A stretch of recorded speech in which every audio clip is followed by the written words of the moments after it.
Okay, let's get started. So hello to everybody on the line, and thank you for joining today's session.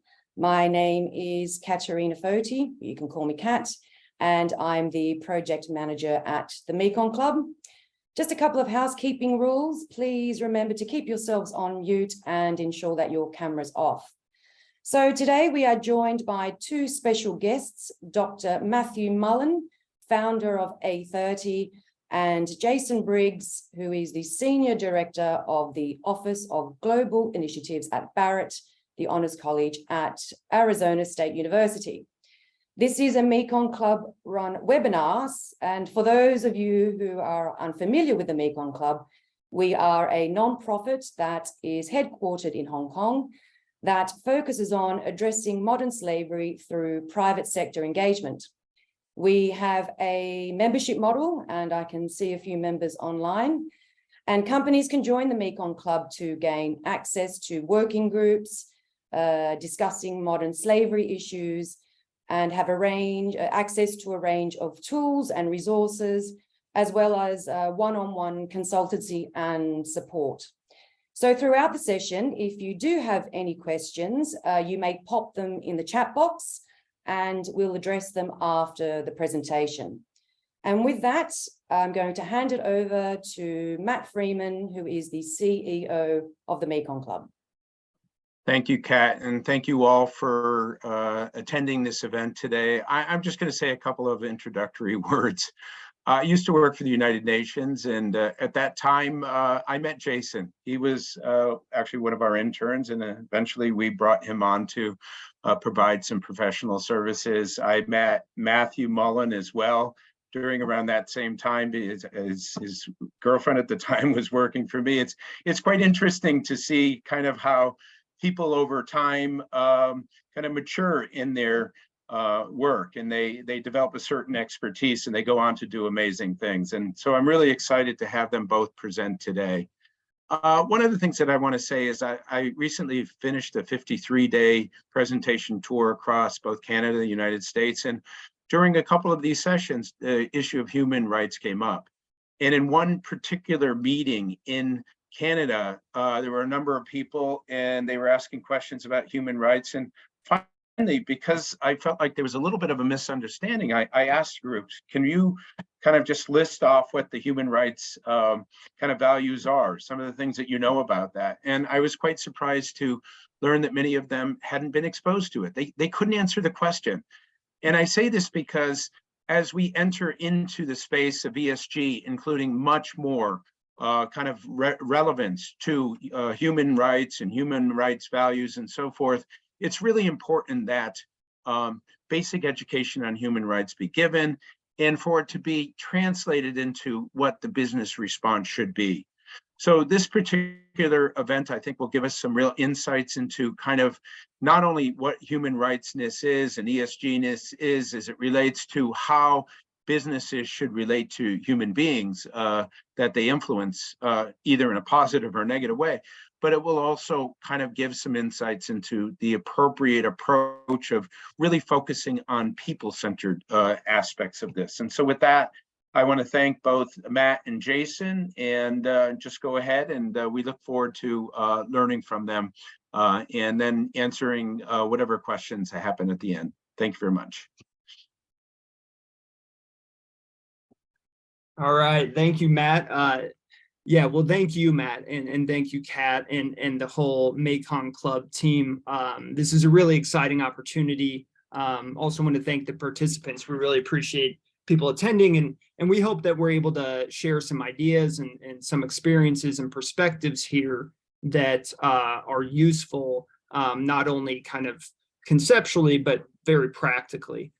So we have a fairly short presentation, and we want to make sure that there's ample time for Q&A. We'd really like to dig into some of this stuff with you. So so I'll jump in with the next slide. So I want to start by discussing the current state of ESG risk management and reporting. A30 is a collective of human rights practitioners, and so all of our background comes from, we're all field practitioners. We've worked in factories and on farms and with individuals and communities who are affected at the end of global supply chains. And so that is the lens through which we look at ESG. And from our view, when we look at ESG as it exists today, it's simply not people-centric. It's not focused on risk to individuals and communities. It's rather focused on materiality. It's all about materiality and material risks, which are ultimately risks to investors and businesses.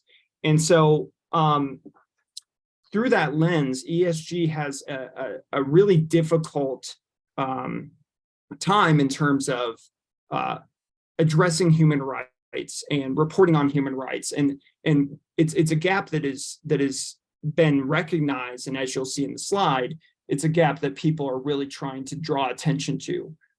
So just to clarify, I do know, and it's important to acknowledge that ESG does address risks to people, but only when they become risks to businesses and investors.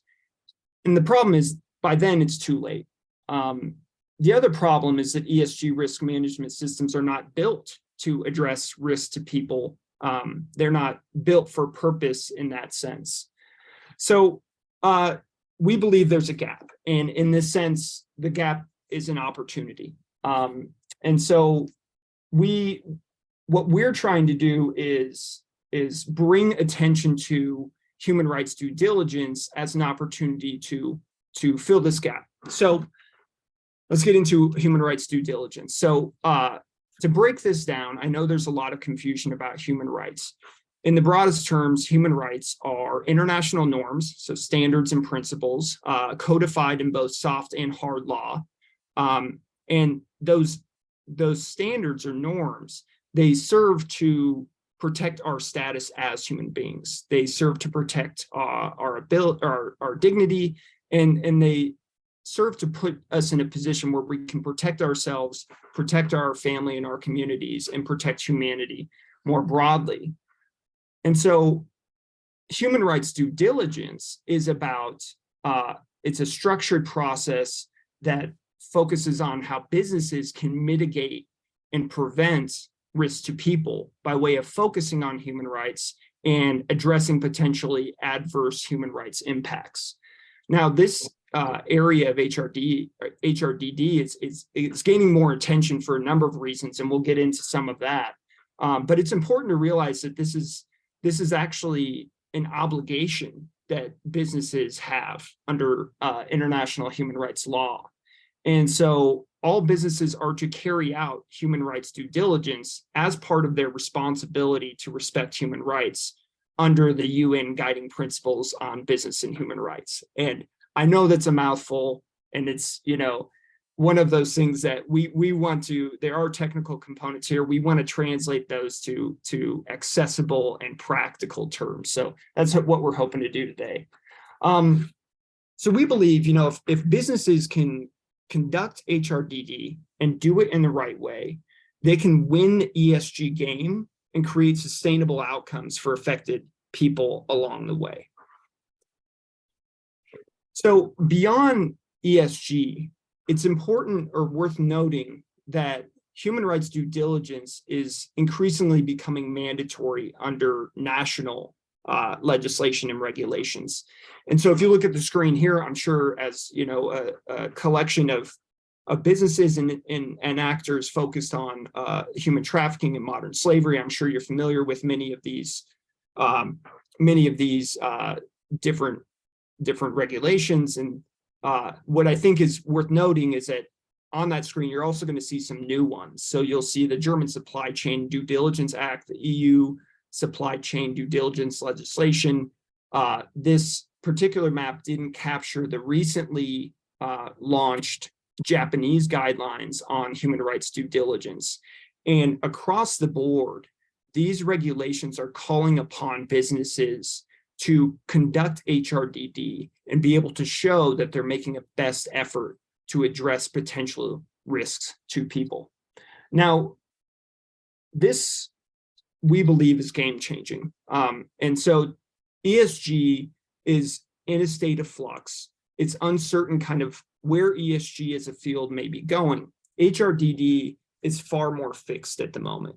And so we believe that by focusing on HRDD, businesses can be really confident that they're doing the right thing, and then they're going to be setting themselves up for readiness, regardless of where the ESG field goes.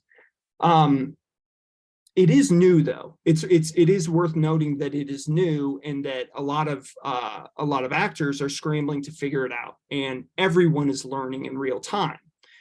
And so the question becomes, are businesses ready for this? And this is from a Know the Chain report that looked at, as it says, 5 years. So longitudinal looked at how businesses are doing on some of these measures. So one, are they conducting human rights due diligence? And as you can see, very few are.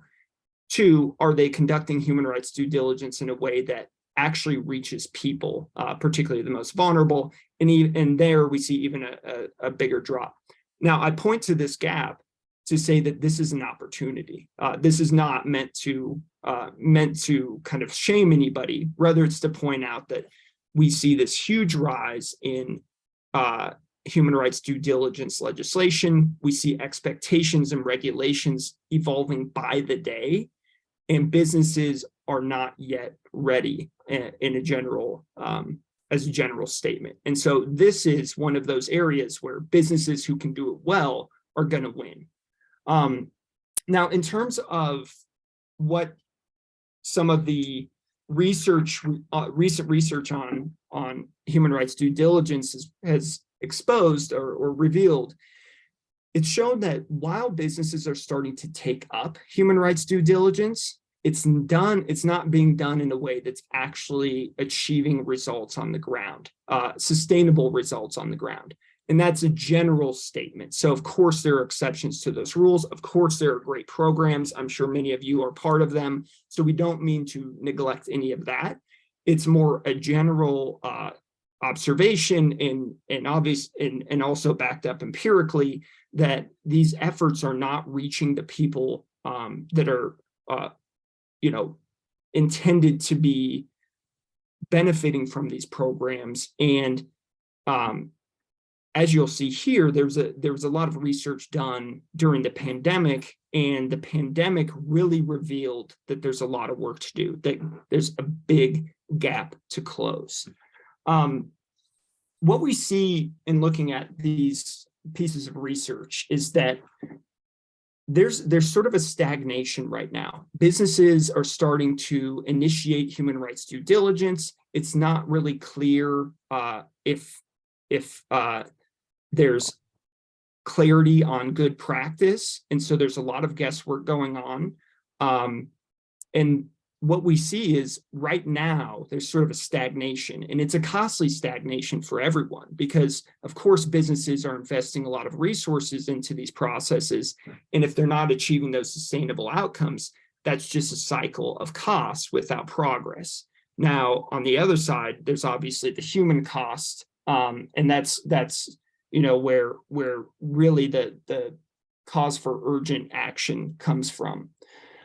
These pieces of research also point to the solution. So in observing the current situation, they point to a necessary shift to people-centered action. And so what we have right now, very much influenced by ESG reporting, is a focus on business, a lot of top-down efforts that are business-centric and look at these problems through the lens of how does this impact the business. And essentially what all of these research pieces point to is a need to flip it and a need to say, okay, we need to start with the people who are at risk and affected, particularly the most vulnerable. We need to work with them and build bottom-up solutions. And as human rights practitioners, this is what we do. This is what we've done for decades. And so being in the field, we've seen a real demand here. And this is something where we believe this particular approach to human rights due diligence is a way to break the stagnation and ultimately achieve win-wins. And so I want to turn it over to Jason now, who's going to talk a little bit about people-centered design and how this particular approach to human rights due diligence can achieve all kinds of benefits for business and people. So Jason, over to you. Yeah, hi everyone. I just want to share Matt's note of thanks for the opportunity to join all of you today to present on this topic and all the support and effort of putting this together on the side of the Matt and the Mekong Club. So thank you again. So while I work with Matt on 830 projects, I thought I would switch to my academic hat for a moment to talk about people-centered design. One of the programs that I direct here at the Honors College is an international service learning program called Global Resolve that builds student project teams led by ASU mentors that directly connects and works with grassroots partners in other countries. And over the past several years, we've collaborated with community partners on approximately 150 projects in 16 countries with around 700 students serving on these project teams. So we have a long project history to look at. And our core approach to our projects is human or people-centered design, which, as you know, is a problem-solving technique that places people at the center of each phase of the development process. It's not a new method. It's perhaps simplistic in nature, but sometimes it's important to recognize when things are falling short or we're not achieving our goals, that returning back to the fundamentals, considering new approaches can be a smart and beneficial decision. And we believe that human-centered design provides an avenue for a business to reposition its mindset and how it designs and builds programs, policies, and processes related to human rights due diligence. We'll go into the classroom here for a moment, but at the beginning of each semester in our first class with the students, I make this statement. I suppose it's become our motto, but it's to say that we do not design solutions and then search for problems. Instead, we collect information from the community first to understand their challenges and priorities to guide us to a starting point, to find out what resonates with people, what we think may work, really what is desirable, viable, and feasible in nature. And from the start to embrace ambiguity and to value failure as a tool of learning. It's a powerful tool and something that students have to get comfortable with when they're dealing with these ambiguous problems and situations. But the goal is always to design with partners and stakeholders rather than for. Because we're designing for people, right? As the external party, we're basically saying that we know more about a community than the people that live there. And really, instead, they are the experts and we are the learners. And that's where we try to position our teams and our students as they come to this, as we're trying to design these projects with communities. Many years ago, IDEO popularized, human-centered design, breaking it down into three phases, so that we say the three I's of inspiration, ideation, and implementation. And I'd like to just drill down on that first one, which is really critical and important. Inspiration, which for another term is essentially just listening, right? Investing the time to meet people in their own community, to understand their lived experiences and context. Because desktop research and Zoom meetings can only get you so far to understand the social, economic, political, cultural dynamics of a place. And also to build the type of relationships required to establish long-term sustainable projects and programs. When we listen through empathy and community immersion, we find out what people actually want by placing them at the center of design and innovation. So we're asking questions through dialogue. We're observing instead of making remote assumptions from our chair here in Tempe, Arizona. And by including the voice of the community at the start, we also have the opportunity to gain the critical local buy-in to the things that we're doing. So as an example of listing one of our projects, we have a project in Mexico that's been running for a couple of years now. And our introduction into the community was being connected to a local NGO that had been there for many years and was well respected. And these actors, right, similar in the human rights field, civil society actors, activists, community leaders, these are the people that really bring the expertise, that have a pulse on the local issues and concerns, and also along the way provide insight critical to problem solving issues. But sometimes these are often untapped resources or overlooked or not acknowledged as a way to leverage to an advantage for human rights due diligence work. But these local actors and stakeholders and leaders, I really view them as essentially community immersion accelerators. When we're looking to build projects in short time frames, we work on an academic calendar. We bring students in the fall, and they're out in the spring. We don't necessarily have the time to do the hard work of building some relationships, but if we have a connector into the community, then they're able to help us push our projects forward and figure out exactly what the community needs are. But after we connected and built a relationship with this NGO, then of course we just did the basics of conducting listening sessions. With community leaders, we spoke to the teachers, the municipal government workers, the health workers, the businesses, the family, the kids, the local radio personality. All of these individuals, all these pieces were data points that we pulled together to try and guide our pathway to the point where we came up with a list of issues and concerns. We helped them guide us to a finite set of priorities to really dial in on. And then we picked our first sort of opportunity to do something together, to identify something where there was a need, and we were able to sort of plug in to bring the resources of talented honor students and ASU staff, mentors, to try and contribute to moving that forward. And as I mentioned, now it's been a multi-year project, and these are all communities with needs, plural, right? Not just a need. So we started from basic public health interventions to helping stand up or establish a community farm, and now we're working on a 3D printing program at a local tech high school, but always with ideas that were originated from the community and supported by that community. So that really helps kind of move our chances of success forward. I forgot to skip my slides. So in listening, so we're building understanding, and we're putting our pin down on the map as our starting point.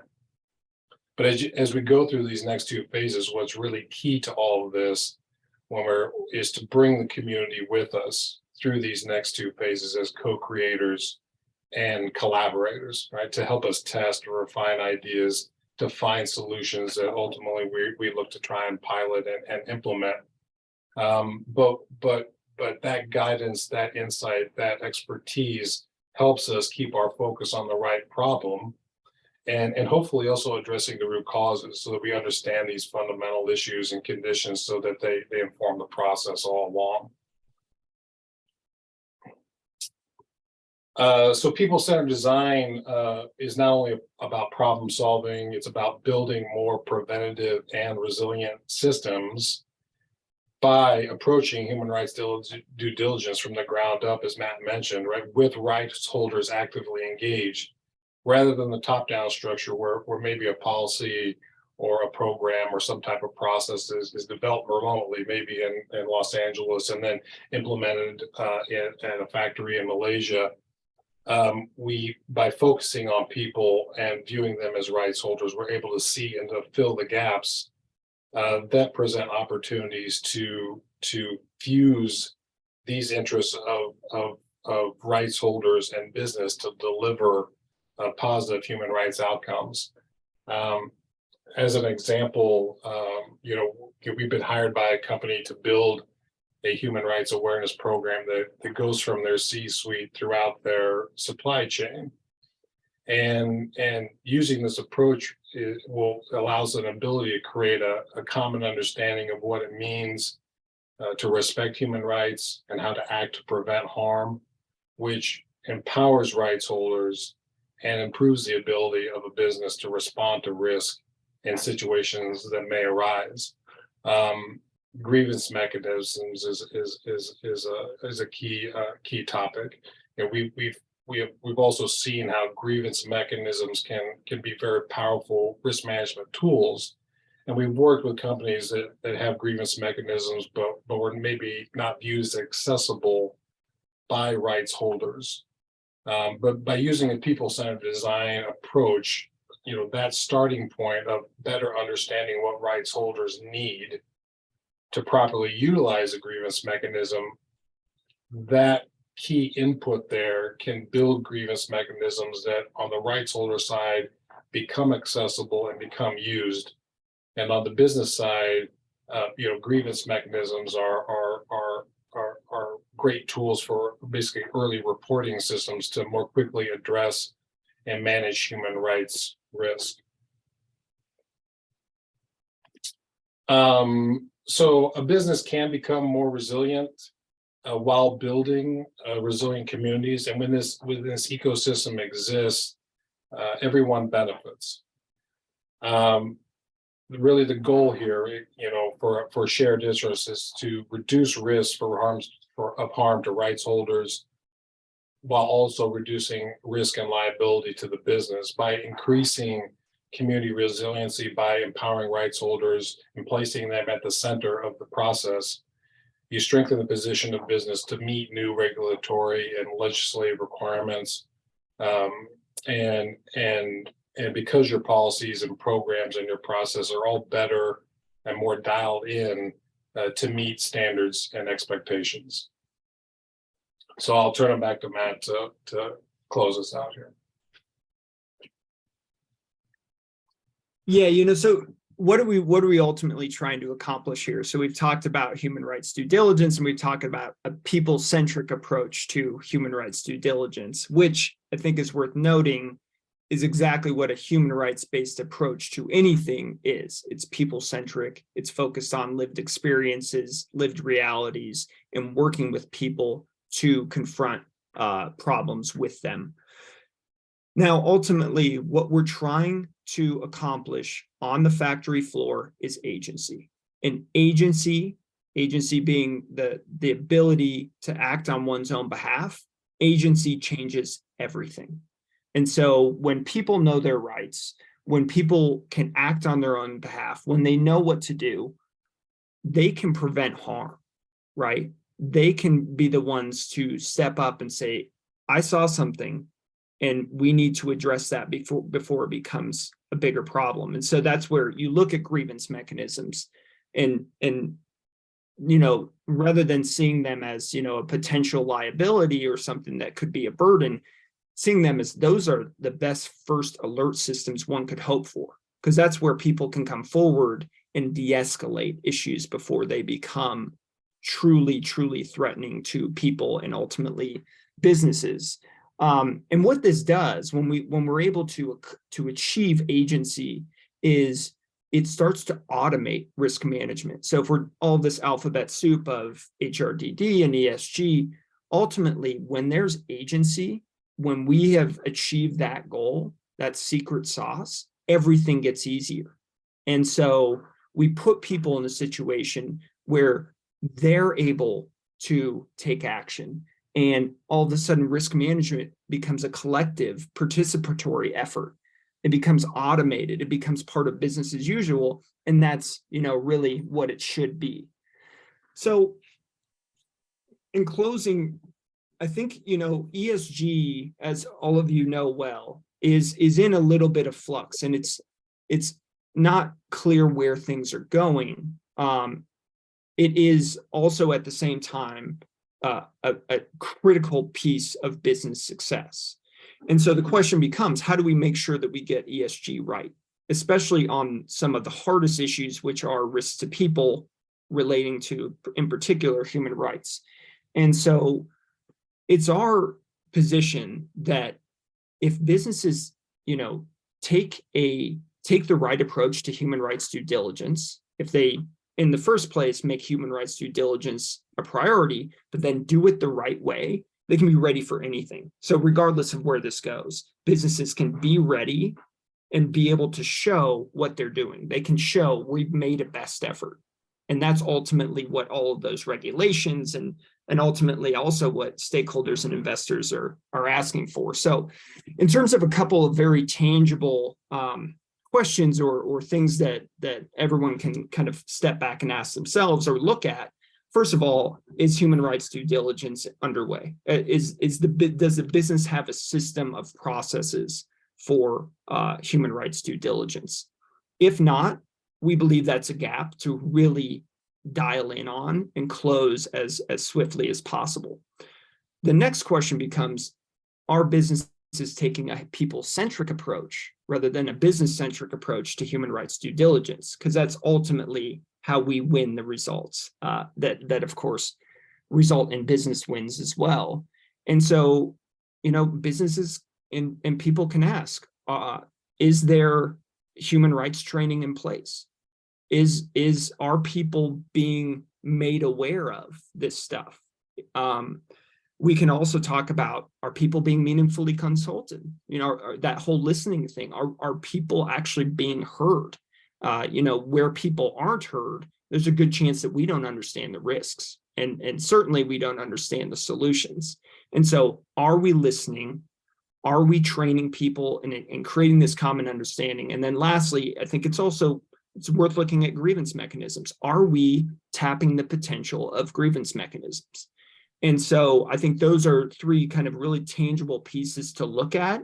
And then, of course, if there's interest in any of that, we're happy to answer any questions and engage with anyone who has interest in this approach. Yeah, we just wanted to circle back. We really appreciate the opportunity, and this is something that we're obviously passionate about, and so we hope that some of these perspectives may be useful. So thank you. I have a question. Anyways, thank you both for that presentation. Having done development work for 35 years now, I recognize the relevance and importance of person-centered approaches and so forth. But I guess my question or my comment is geared more towards the applicability of this from a business perspective. So let's say that you have a large manufacturing organization and they have thousands of factories that they work with. Okay, and they're exploring their ESG, they're doing their human rights due diligence at the higher level, but they recognize the relevance and importance of collecting the information at a particular level where actual people are involved. You mentioned that you work with NGOs and they act as, and I love the term, community immersion accelerators. I think it's a great way of kind of helping to kind of indicate that they already have the skills and the abilities to do the focus groups, to collect the information, to understand the communities and so forth. But how do you translate this to, again, a manufacturing company? Do they bring in one of these NGOs to work with the workers, to collect the information, to identify, what the human rights issues are and so forth? That's part of the question. The other part of the question is that a lot of workers don't know anything about human rights. They don't understand the concept. How do you first engage them to understand the concept that you are talking about for them to be able to give you the feedback that's needed? I think it would be of interest to this audience to perhaps drill down into some of those questions and see what your recommendations and suggestions are. Yeah, that's great. Thank you for that, Matt. The question of scale is one that we hear often, and it's a critical question. And the answer is actually, in Matt, the story, the kind of setup there, really local human rights groups, NGOs, and also can be more informal community organizations. They are the gateway. They are the gateway. And so while it can seem incredibly difficult, if not impossible, to reach, potentially millions and millions of workers, and reach every point of one supply chain, when we step back and say, oh, if we map this supply chain and we identify human rights groups along the chain, we can actually get a really, really good starting point. We can get really good intel, and then we can move from there. We can find our priorities. We can start to say, okay, let's focus on that. Let's make that a priority issue and go after it. And so that is one where those groups who work with the workers and the farmers and the communities on a daily basis, this is what they do. This is why they exist. And so it's one of those things, and we've seen a lot where when businesses start to tap them as a resource, as a potential asset, it's amazing how much intel is gained and how immediately there's a new perspective put on everything.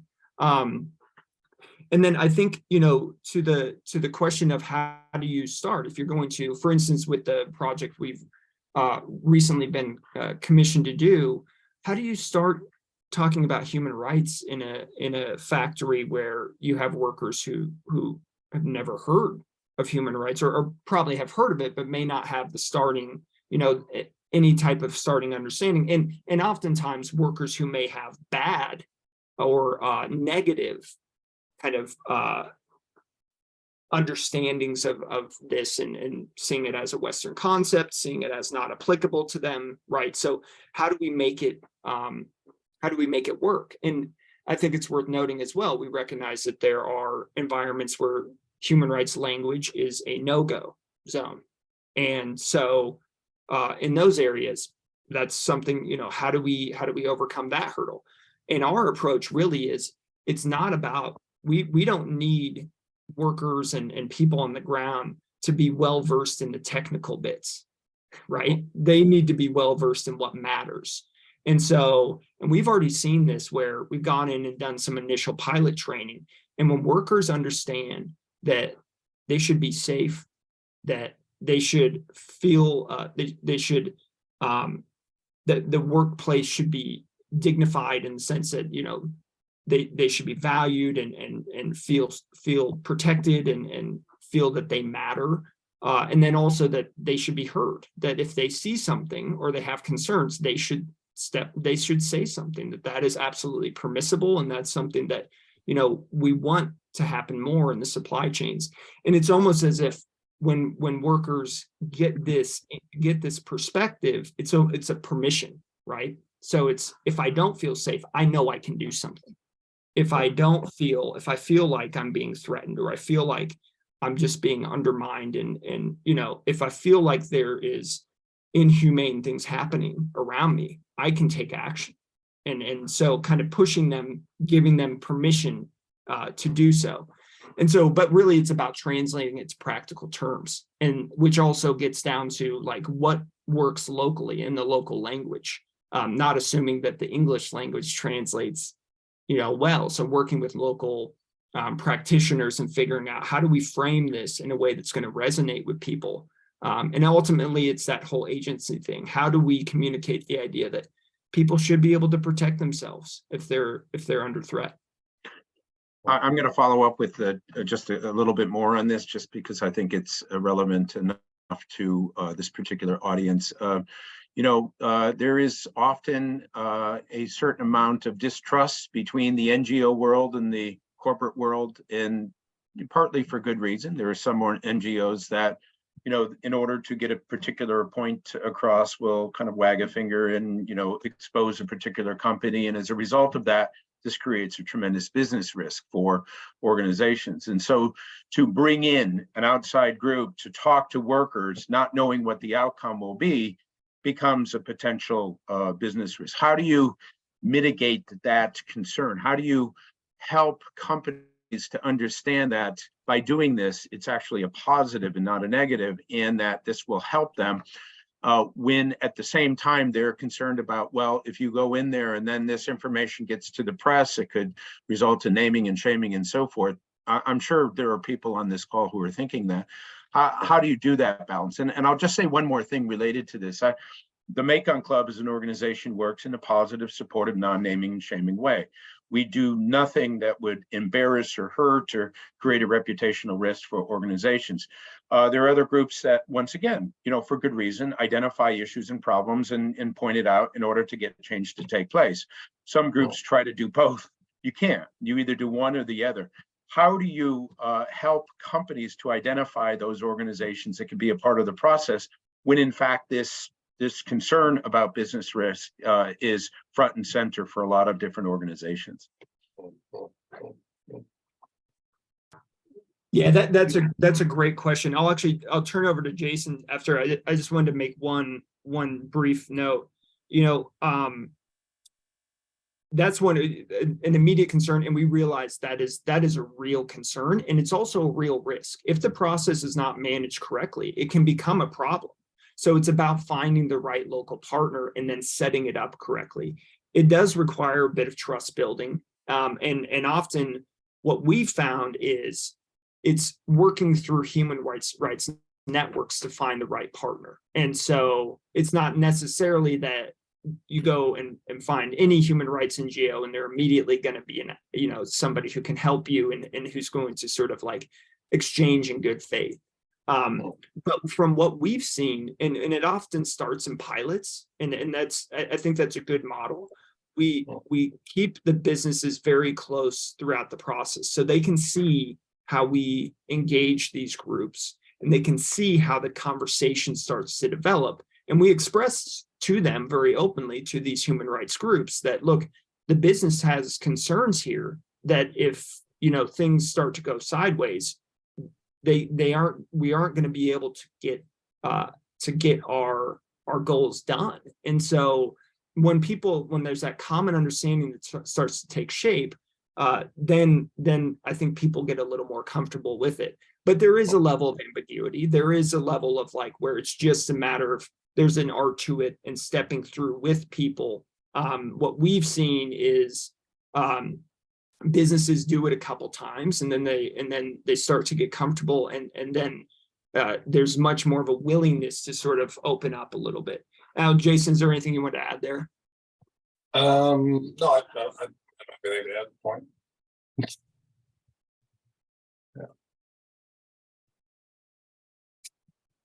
We have other questions. It's a good opportunity to talk to people who have some real field experience. I encourage either put it in the chat or just unmute yourself and ask away. Yeah, Matt, it's Mike here. Hopefully you can hear me okay. We can. Thanks, Mike. Okay. I've just maybe got a couple of questions. So I'm from the banking industry historically, so I look at these things from a slightly different lens. You made the point earlier on, I think, well, we're not people-centric, we're material-centric. I think that's clearly an issue we still need to resolve because, we've talked about, people being critical to business success. I hate to break the news, but actually that's not the case. US dollars is critical to business success. Obviously, everybody on this call feels as passionately about the people-centric as we do, but we're not the audience you need to convince. So there's most probably an additional conversation, and I'd happily talk to Jason and Matthew about that separately, and obviously Matt about that separately. You talked about legislation earlier on, and I think legislation is fantastic. It's going to drive some of the right behaviours.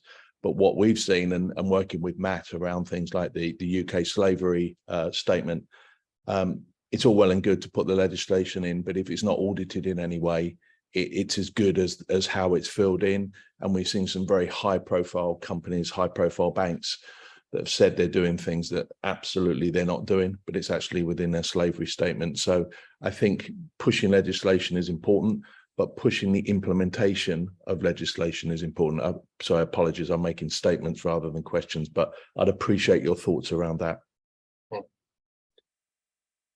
Yeah, I mean, so, right, I mean, legislation is passed, and then the critical is the enforcement mechanism and monitoring of compliance. But when like I'll use an example here of the DOJ guidance on corporate compliance. Here's an example of how broad strokes here when they're looking at how companies are meeting their obligations or responsibilities under international norms. They look at a few different things. One, they look to see whether their policies, their procedures, their process, or whatever else, whether they are simply stated on paper or whether they're implemented in practice. The second thing they look at is whether they are whether a company is making a good faith effort in trying to meet the standards that are under whatever relevant law that they're looking at. And the last thing is that they point out that it's a fluid process and that it always has to be continuously evolving and reevaluating and tweaking what you're doing to try and improve. And so there's across the spectrum of options, of course, if you're in a situation where you're doing nothing, you get more scrutiny. If you're moving the needle, I think governments, this legislation, the legislative regulatory kind of storm that's coming around HRDD, it's going to make a complex landscape. But I think banks or businesses that are establishing a point on the map of progress and trending upwards, I think are going to demonstrate that they're on the right track. I don't know, Matt, if you have anything to jump in on there with.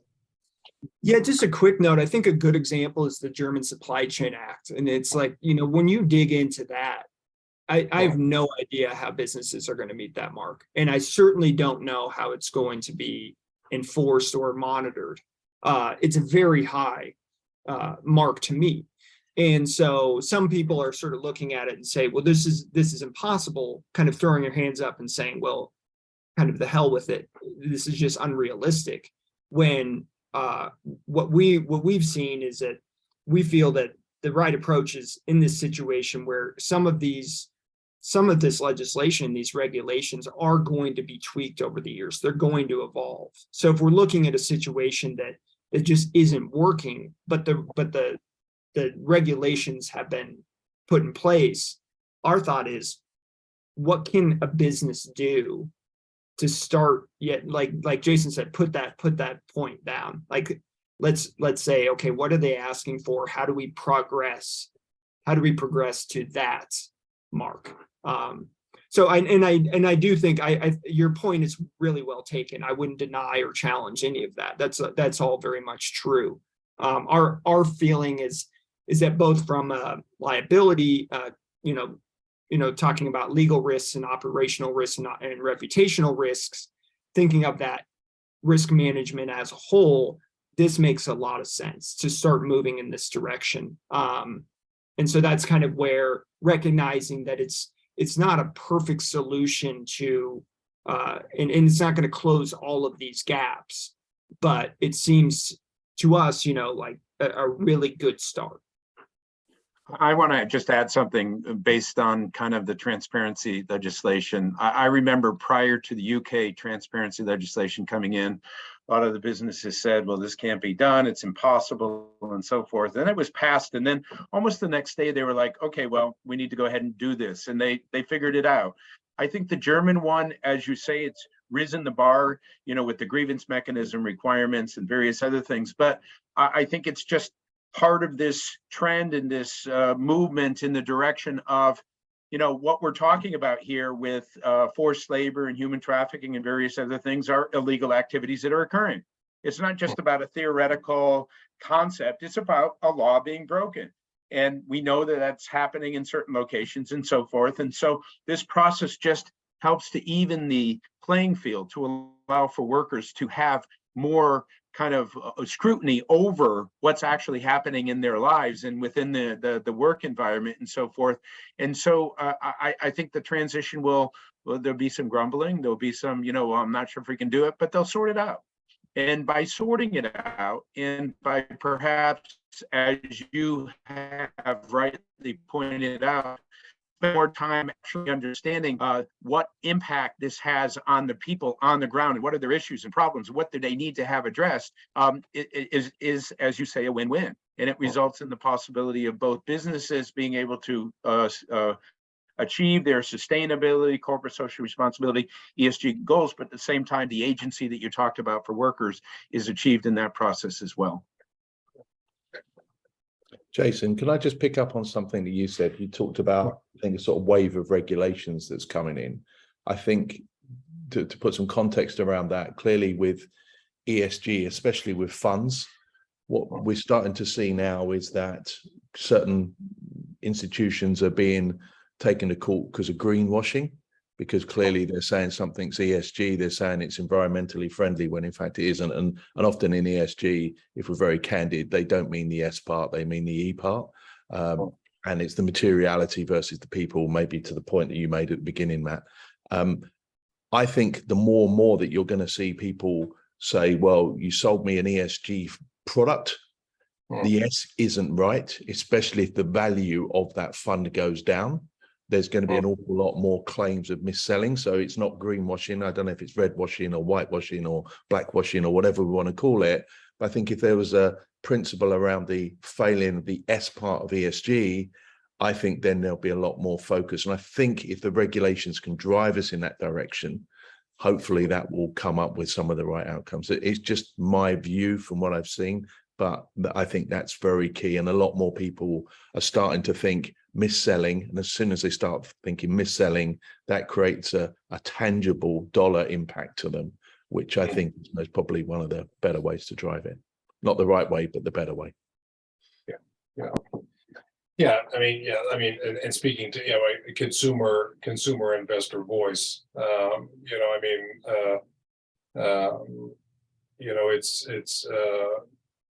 as people become aware and more informed, it raises the bar, it brings more attention to what a business or a company is doing. People have choice. And so I think I agree. I think it's definitely a point of concern, is something that, business has to stay, keep their attention on.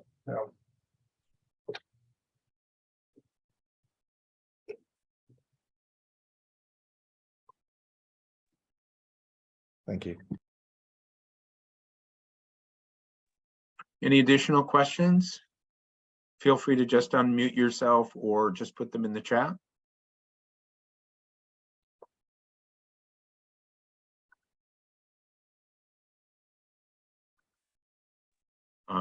So it seems like we've reached the end point. I don't see anybody else jumping up to ask questions. Jason, Matt, thank you so much for your presentation today. It was very formal and useful and informative and so forth. I really appreciate that. I learned some new things that I didn't. The recording is available for those who weren't able to make it today. Kat, anything else you want to state related to what next steps would be? You just said it. So I will be sending out a recording. And again, thank you to Matthew and James and everyone for attending.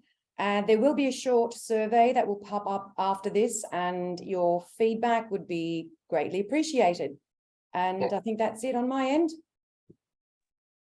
Thank you all. Thank you very much. All right, great. Thank you. Appreciate it. Yeah, thanks a lot. Thanks.